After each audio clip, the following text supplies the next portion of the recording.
메르스 환자가 발생한 지 닷새째인 오늘까지 다행히 추가 환자는 나오지 않고 있습니다. 네, 또 메르스 환자와 접촉한 뒤에 의심 증상을 보인 10명 모두 최종 음성 판정을 받았습니다. 메르스 환자가 치료를 받고 있는 서울대병원 연결해 보겠습니다. 이승윤 기자. 네, 서울대병원에 나와 있습니다. 네, 메르스 환자와 접촉한 뒤에 의심 증세를 보였던 10명이 있었는데 2차 검사에서도 모두 음성 판정을 받았다고요? 네, 그렇습니다. 메르스 환자와 접촉한 이후에 메르스 의심 증세를 보였던 10명이 1차, 2차 검사를 받고 최종적으로 음성 판정을 받았습니다. 질병관리본부는 일상 접촉자 9명, 밀접 접촉자 1명이 메르스 환자와 접촉한 이후에 발열 등 메르스 의심 증세를 보여서 1차, 2차에 걸친 검사를 받고 격리 치료를 받다가 최종적으로 음성 판정을 받아서 격리에서 해제됐다고 설명했습니다. 보건당국은 최종 음성 판정을 받은 10명을 단순 접촉자로 분류해서 지속해서 관리할 예정입니다.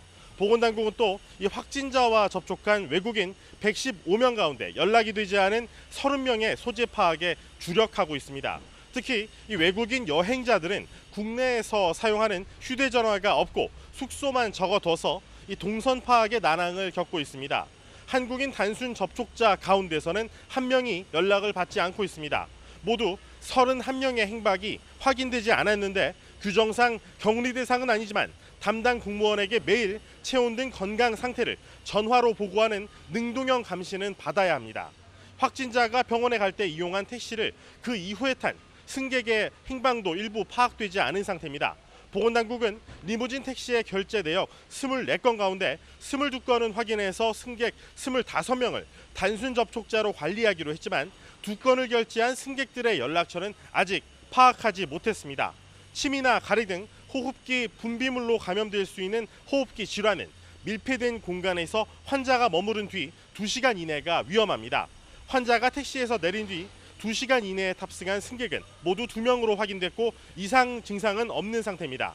이런 가운데 확진 환자와 관련 없는 메르스 의심 환자도 발생했습니다. 어제 낮 12시쯤 아랍에미리트 두바이에서 입국한 한국인 여성이 인천공항 입국 검역 과정에서 고열 등 메르스 의심 증세를 보여 서울의료원에서 옮겨져 1차 검사 결과를 기다리고 있습니다. 메르스 의심 환자로 분류됐다가 음성 판정을 받은 사례는 올해만 170여 명에 달합니다.